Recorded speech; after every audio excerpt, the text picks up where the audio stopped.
2026 சட்டமன்ற தேர்தல்தான் அதிமுகவின் இலக்கு என முன்னாள் அமைச்சர் ராஜேந்திர பாலாஜி தெரிவித்துள்ளார். சென்னை அம்பத்தூர் கள்ளிக்குப்பத்தில் உள்ள ஆனந்தம் முதியோர் இல்லத்தில் நாட்டுப்புற பாடகர் வேல்முருகன் ஏற்பாட்டில் பொங்கல் விழா நடைபெற்றது. இதில் சிறப்பு அழைப்பாளராக முன்னாள் அமைச்சர் ராஜேந்திர பாலாஜி, முன்னாள் சட்டமன்ற உறுப்பினர் அலெக்சாண்டர் ஆகியோர் கலந்து கொண்டனர்.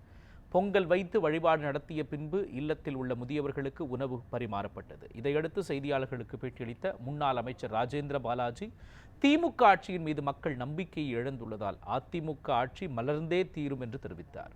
அடுத்து வரக்கூடிய ஆட்சி வலுவான ஆட்சி, தெளிவான ஆட்சி, தெம்பான ஆட்சி, திறனான ஆட்சி, திறமையான ஆட்சி, நிர்வாக திறன் கொண்ட ஆட்சி, வன்முறை அடக்கக்கூடிய ஆட்சி, சட்ட ஒழுங்கை சரி செய்யக்கூடிய ஆட்சி, அது அதிமுக ஆட்சி, எடப்பாடி ஆட்சி வர வேண்டும் என்று கீழ்த்தட்டில் இருக்கக்கூடிய மக்கள், விவசாய மக்கள், நெசவாளி மக்கள் அத்தனை பேரும் பேசப்படக்கூடிய பொருளாக இன்னைக்கு மாறி இருக்கிறது.